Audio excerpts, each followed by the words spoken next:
I am Cyrus, king of the universe, the great king, the powerful king, king of Babylon, king of Sumer and Akkad, king of the four quarters of the world. This was found on a cylindrical tablet in the 19th century, and these words commemorate Persia's conquest of Babylonia and the taking of its capital city, Babylon, in 539 BC. From conqueror to youth icon, who was Cyrus the Great? Cyrus, 580 to 529 BC, was the first Achaemenid emperor. He founded Persia by uniting the two original Iranian tribes, the Medes and the Persians. Although he was known to be a great conqueror who at one point controlled one of the greatest empires ever seen, he is best remembered for his unprecedented tolerance and his magnanimous attitude towards those he defeated.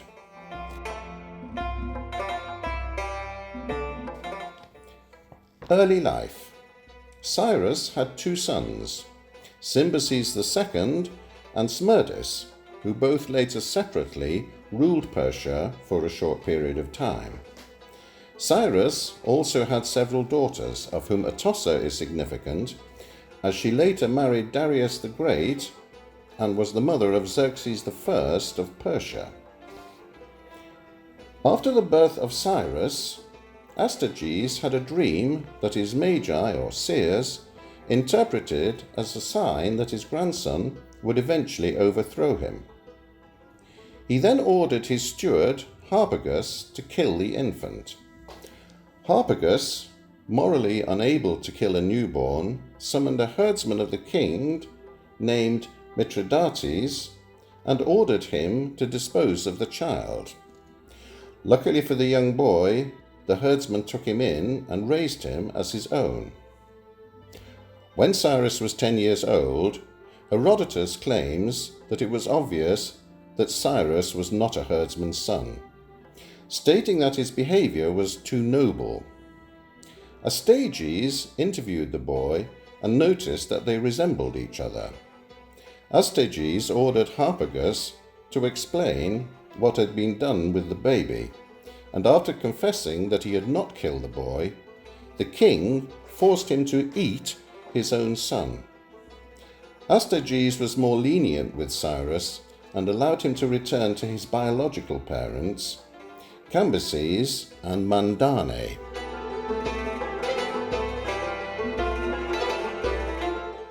Rise and rule. Subsequent to his father's death in 559 BCE, Cyrus became king of Anshan. However, Cyrus was not yet an independent ruler. Like his predecessor before him, Cyrus had to recognize Median overlordship. Upon his victory over the Medes, he founded a government for his new kingdom, incorporating both Median and Persian nobles as civilian officials. The conquest of Asia Minor was completed, and he led his army to the eastern frontiers. Hyrcania and Parthia were already part of the Median kingdom. Further east, he conquered Drangiana, Arachosia, Morganiana, and Bactria. After crossing the Oxus, he reached the Jaxartes, where he built fortified towns with the object of defending the farthest frontiers of his kingdom against nomadic tribes from Central Asia.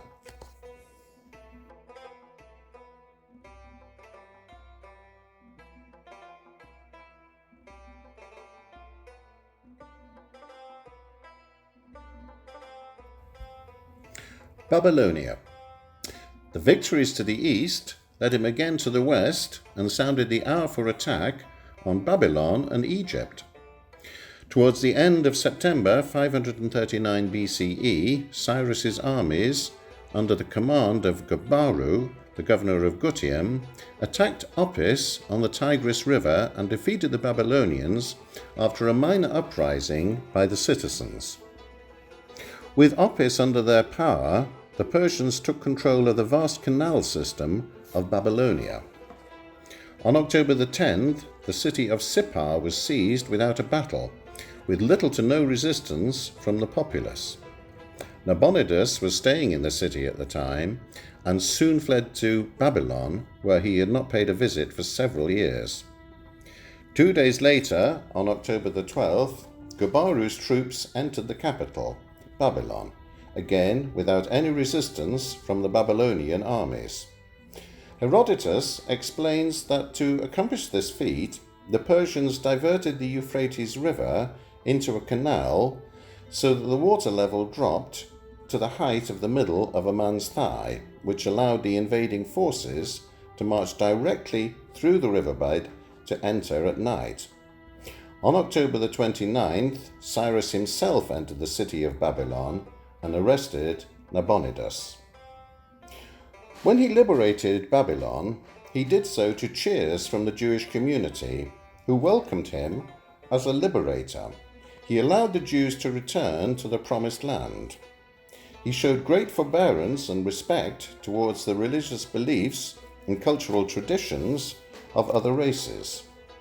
These qualities earned him the respect and homage of all the people over whom he ruled. The victory over Babylonia expressed all the facets of the policy of conciliation which Cyrus had followed until then. He presented himself not as a conqueror, but as a liberator and the legitimate successor to the crown.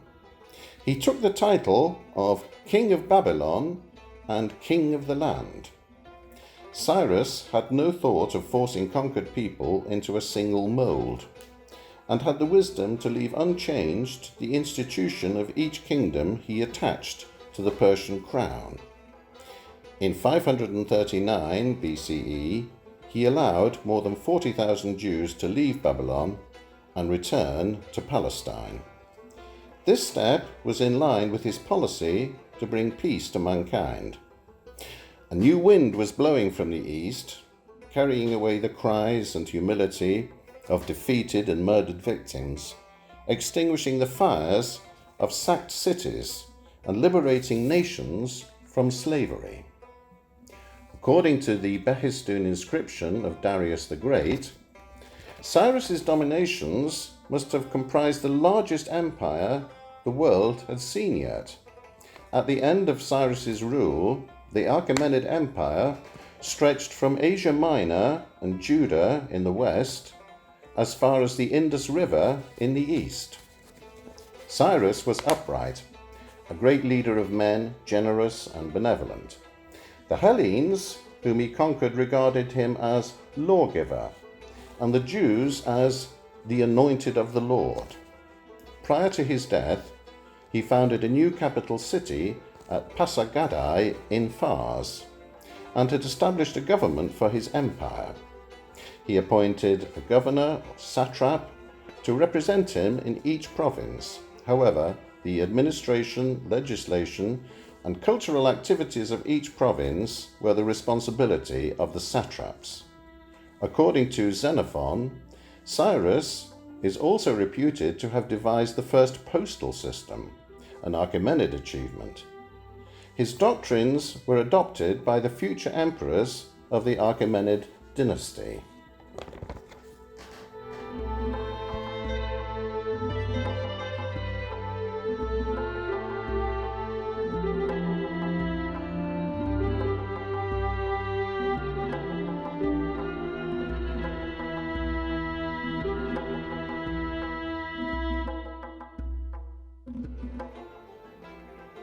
The Cyrus the Great Cylinder, the first Charter of Rights of Nations. He also declared the first Charter of Human Rights known to mankind. The Cyrus the Great Cylinder is the first Charter of Rights of Nations in the world. It's a baked clay cylinder in the Akkadian language with a cuneiform script.